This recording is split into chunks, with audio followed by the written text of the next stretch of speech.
Número 3. NX IBM. Para a primeira entrada, vamos ampliar a definição de celebridade. Se gosta do show Smallville, deve conhecer a atriz Allison Mack.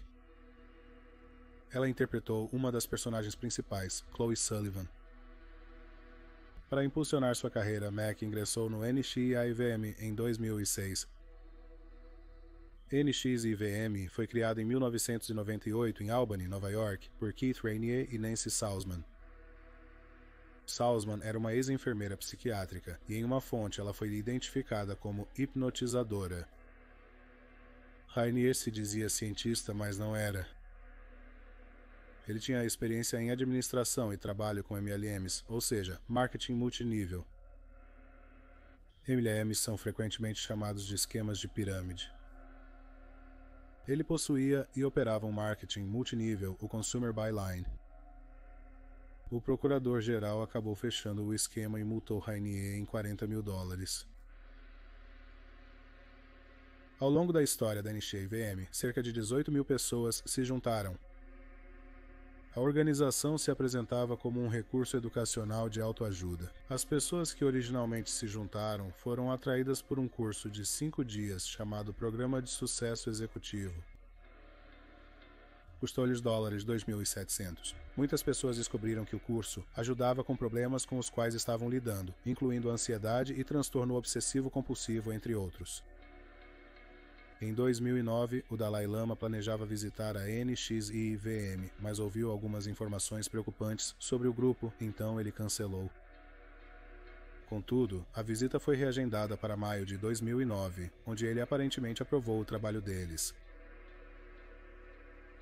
Críticos da NX-IVM argumentaram que o curso foi planejado para fazer as pessoas aderirem aos seus ensinamentos de forma não perceptível inicialmente. Eram só pequenas alterações de comportamento que não pareciam tão relevantes naquele instante. O psicólogo forense John Hockman disse que o programa de sucesso executivo de Rainier era uma maneira de quebrar as pessoas ao invés de elevá-las, tornando-as mais maleáveis para fazer o que a organização precisava. Um exemplo é a declaração de missão de 12 pontos. Esta declaração era lida antes de cada sessão do curso. Pode não parecer, mas servia para alinhar os participantes. Um dos pontos diz: não existem vítimas finais, portanto eu não escolherei ser uma vítima. Isso sozinho não sugere que eliminar neférios era o objetivo, mas críticos alegam que faz parte de um esquema maior para controlar as pessoas secretamente. Outras regras incluíam que as mulheres tinham que beijar Rainier na boca quando o viam, que trabalhavam 17 horas por dia enquanto faziam o curso de 5 dias, e que aqueles que alcançavam os níveis mais altos da organização viviam em habitações semelhantes às de uma comuna. Também atuavam sem remuneração, comum em cenários ocultos. Junto com a assinatura de um acordo de não divulgação, tudo isso começa a pintar um quadro de uma organização com algo mais além de autoajuda acontecendo. Algumas mulheres foram convidadas para uma sessão mais secreta da organização. O clube secreto era chamado de Dominus Obicius Serrarium, que significa Dominus Obicius Serrarium. É uma frase longa que se traduz livremente para a frase Senhor, mestre de companheiras femininas obedientes. Como grande parte da organização, o grupo Dominus Obicius Serrarium foi apresentado como um grupo de empoderamento. Contudo, estava longe disso. Para entrar no grupo, as mulheres tinham que dar algum tipo de garantia. Especificamente, o grupo desejava algo para usar contra elas se mencionassem os eventos do Dominus Obicius Serrarium. Mulheres que foram convidadas para o Dominus Obicius Serrarium já faziam parte do NX-IVM, o que significa que elas já estavam suficientemente doutrinadas naquela época para estarem à disposição de Rainier a todo momento. A falha em responder a ele de maneira oportuna resultaria em punição. Mulheres eram punidas sendo privadas de comida. Algumas das mulheres que faziam parte foram submetidas a relações sexuais forçadas com Rainier. 17 mulheres foram até marcadas com um símbolo feito a partir de suas iniciais. Em 2017, Sarah Edmondson, integrante da NX-IVM, fez uma queixa sobre o grupo no Departamento de Saúde de Nova York. Edmondson é uma atriz famosa pela dublagem na série Jerônimo Stilton e em 2 filmes Bratz. Edmondson disse que entrou na NXIVM para revitalizar sua carreira de atriz. Ela reclamou após se tornar membro do grupo secreto Dominus Obíquio Serrarium. Ela estava bastante perturbada pelas ações do grupo. Após a reclamação de Edmondson, houve uma enxurrada de cobertura negativa da NXIVM na mídia. Como resultado, muitas pessoas abandonaram a NXIVM. Rainier fugiu para o México devido à situação ruim. No entanto, em março de 2019, Rainier foi preso no México e extraditado para os Estados Unidos. Durante a investigação, mais crimes vieram à luz, incluindo roubo de identidade, trabalho forçado e lavagem de dinheiro, para citar alguns. Houve também mais prisões, incluindo Nancy Salzman, cofundadora do grupo, e 2 membros de alto escalão do culto, Claire Brofman e Alison Mack. Brofman é uma herdeira do Alcool Seagram e possui consideráveis meios financeiros. Supostamente ela gastou cerca de $150 milhões na NXIVM. Cerca de $50 milhões foram gastos processando críticos do culto.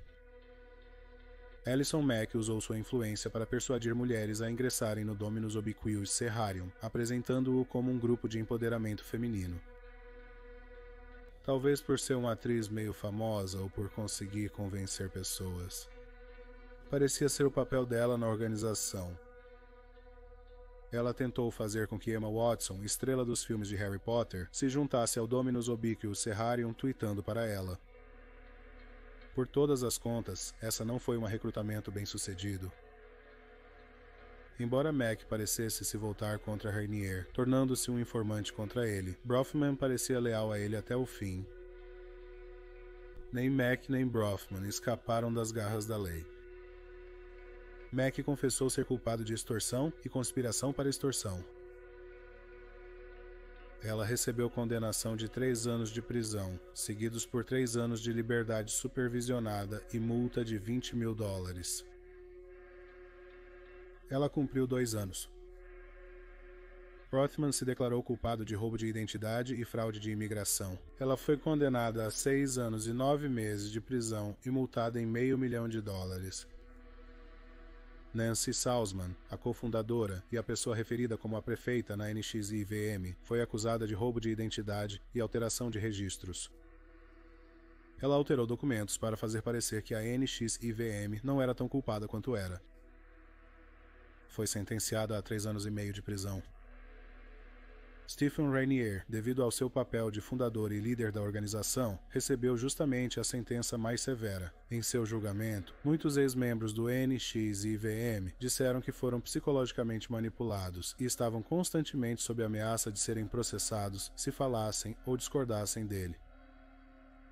Condenado a 120 anos de prisão por crimes como relações sexuais forçadas e trabalho não remunerado, entre outros. Os crimes dos quais ele foi considerado culpado em 2020 incluíam, mas não se limitavam a, tráfico sexual e trabalho forçado. Então, essa única organização brilhante que o Dalai Lama visitou, que parecia ser sobre autoajuda, empoderamento feminino e aspirações profissionais, que funcionou por 22 anos, acabou com suas principais figuras sendo enviadas para a prisão com uma série de crimes e muitas vítimas em seu rastro. Segundo, a sociedade organizada. A Organaut foi fundada por 3 indivíduos parentes de celebridades com o objetivo de, mas também conseguiram lançar suas próprias carreiras de sucesso. Eles são Kylie Jenner, Willow Smith e Jaden Smith. A Sociedade Organaut, também conhecida como uma sociedade secreta de indivíduos que criam e colocam organite para equilibrar as energias de Gaia, tem uma longa história. As raízes do culto remontam à década de 30 com o médico austríaco Wilhelm Reich. Reich fugiu da Alemanha nazista na década de 30 e veio para os Estados Unidos. Ele era psicólogo e aluno de Sigmund Freud. No entanto, Freud não respeitava seu trabalho e, em 1934, Reich foi expulso da Associação Internacional de Psicanálise. As práticas de Reich incluíam cristais organizados, que ele acreditava ajudar a preparar o corpo para a cura. Ele disse que os cristais têm energia orgânica, que é descrita como uma energia cósmica sem massa. Ele afirma que a palavra orgânica foi a base para as palavras orgasmo e organismo. Ele afirmou que orgasmos curavam. A cura ideal via orgasmo era em caixas chamadas acumuladores de energia orgânica, ou simplesmente caixa do sexo. A caixa revestida com cristais de orgonite era usada por uma pessoa nua. Reich mencionou algo chamado bions. De acordo com o Museu Wilhelm Reich, os bions são formas transitórias no processo de organização da matéria de seu estado não vivo para seu estado vivo e são sempre encontrados durante a decomposição da matéria orgânica. Reich alegava que durante um orgasmo os bions são liberados. Ele disse que a caixa também libera bions. Reich afirmou que a caixa tinha habilidades incríveis, como enganar tumores cancerígenos. Claro, isso não foi cientificamente comprovado, porque se tivesse sido, pessoas com câncer estariam tendo orgasmos na caixa, em vez de passar por tratamentos como quimioterapia ou radioterapia. Em 1947, a Administração de Alimentos e Medicamentos dos Estados Unidos, Administração de Alimentos e Medicamentos dos Estados Unidos, interveio após a Harper's Magazine publicar um artigo sobre Reich, rotulando sua prática como um culto sexual. A Administração de Alimentos e Medicamentos dos Estados Unidos queria testar os acumuladores de energia orgânica, mas Reich se recusou a dar-lhes acesso às caixas. A Administração de Alimentos e Medicamentos dos Estados Unidos concluiu que Reich não podia vender as caixas. No começo de 1957, foi condenado por desinformação médica, recebendo 2 anos de prisão. Wilhelm Reich faleceu aos 60 anos em 3 de novembro de 1957, enquanto cumpria apenas 9 meses de sua sentença. Você precisa saber sobre a sociedade organizada e outro grupo, o culto Osho. Se assistiu à série documental Wild Wild Country da Netflix, deve estar familiarizado com eles. O culto Osho adaptou os ensinamentos de Reich para si. Um princípio de seu sistema de crenças era ter relações sexuais indiscriminadamente, até que isso não significasse mais nada.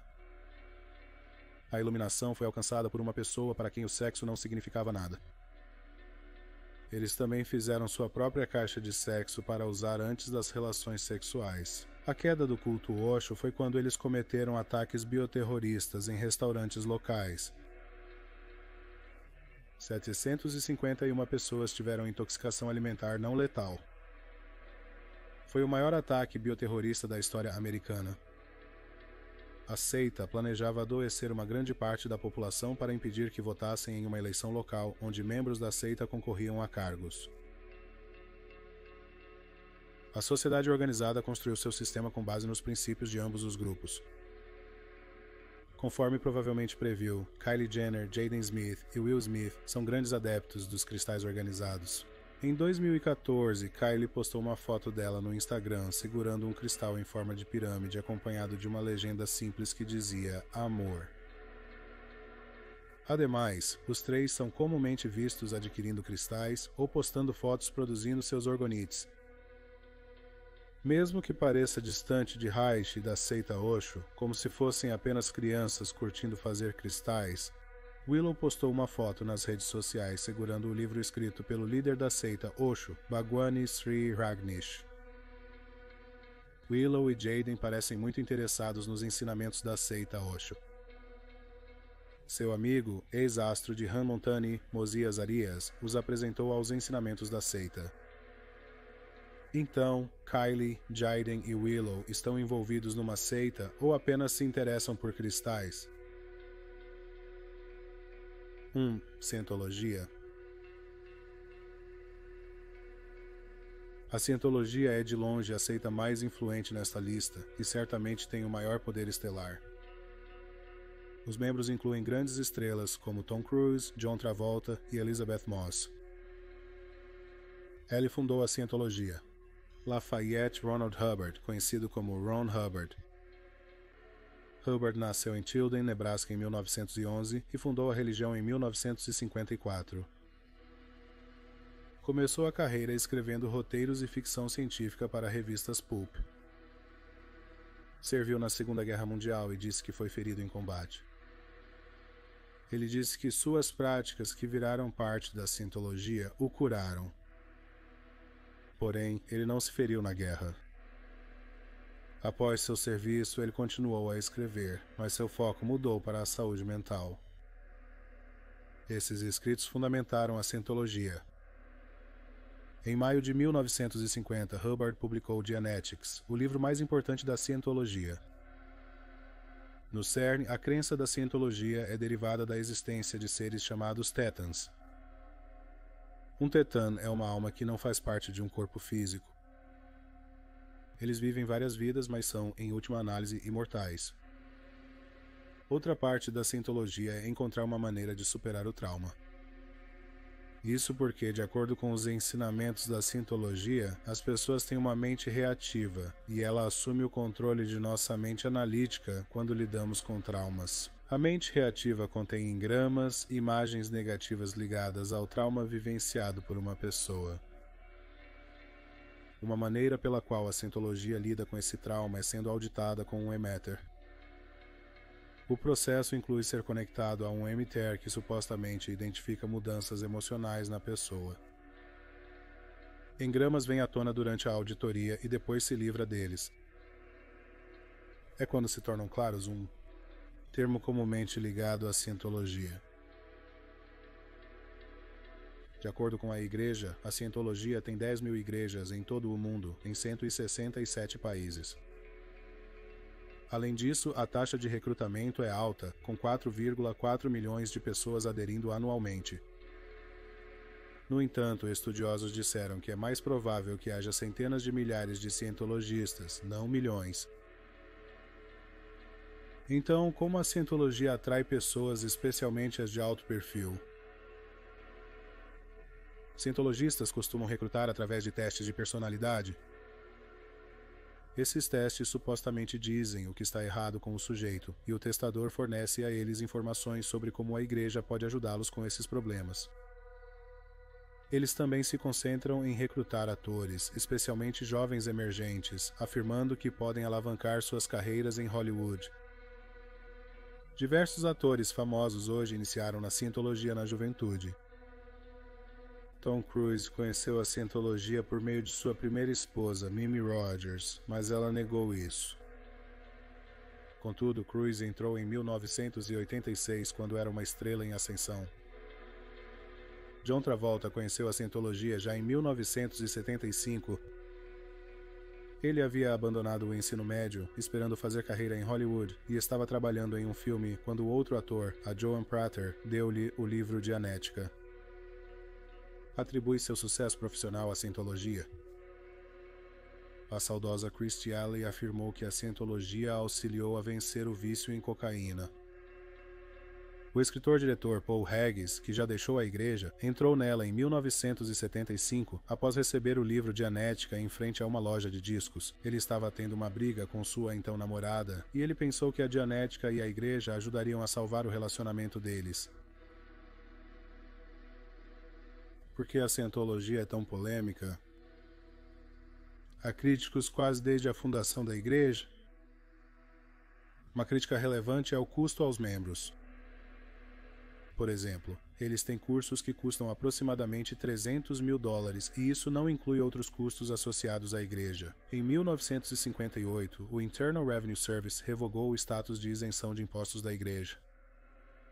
Isso ocorre porque vendiam cursos de aconselhamento. No entanto, em 1993, após uma longa batalha legal, a igreja teve seu status de isenção de impostos restabelecido. Em 1963, o Los Angeles Times se referiu à Scientologia como, citando, um culto pseudocientífico, fim de citação. Também em 1963, a Administração de Alimentos e Medicamentos dos Estados Unidos invadiu uma igreja em Washington, Distrito de Colômbia, e confiscou seus emitters. A igreja utilizava-os para diagnóstico e tratamento de doenças. A Administração de Alimentos e Medicamentos dos Estados Unidos argumentou que os dispositivos nunca foram autorizados para esses propósitos. Em 1966, devido a inúmeras batalhas legais, a igreja criou o Escritório do Guardião para se defender contra processos judiciais, que processava aqueles que via como inimigos. Hoje, o departamento é conhecido como o Escritório de Assuntos Especiais. Também existem alegações contra David Miscovich, que se tornou o líder após Hubbard morrer de um derrame em 1986, quando tinha 74 anos. No entanto, David disse que Hubbard não morreu exatamente.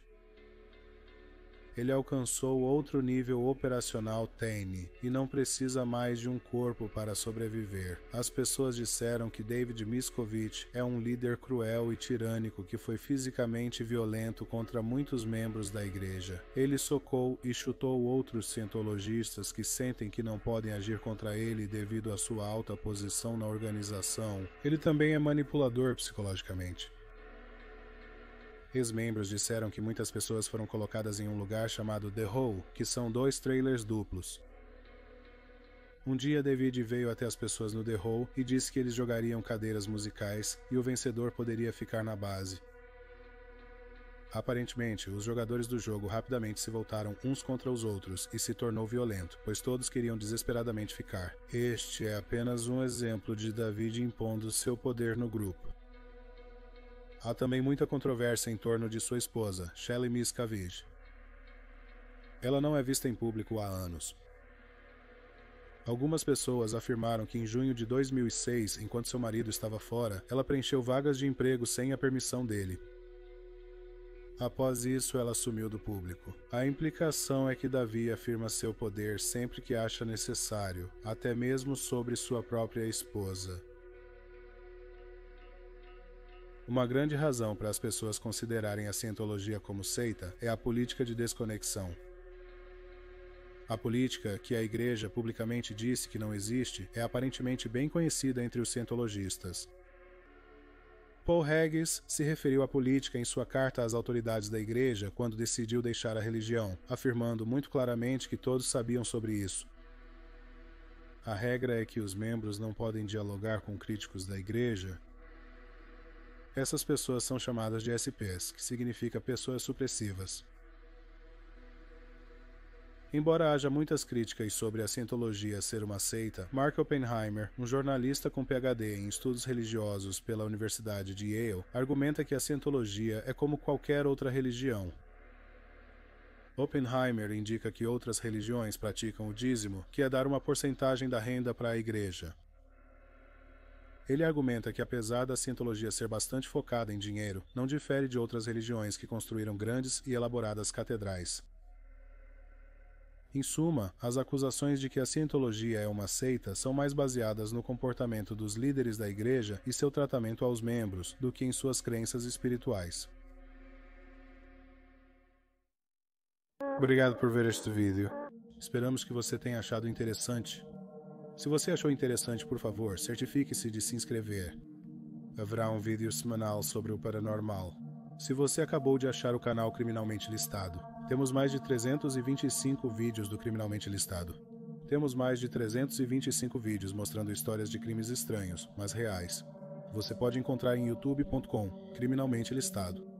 Também temos um podcast sobre casos não resolvidos que foram eventualmente solucionados chamado Criminally Listed Presents, Into the Killing, disponível no Stitcher, Spotify, Amazon Music e onde há bons podcasts. É tudo por hoje, obrigado por assistir.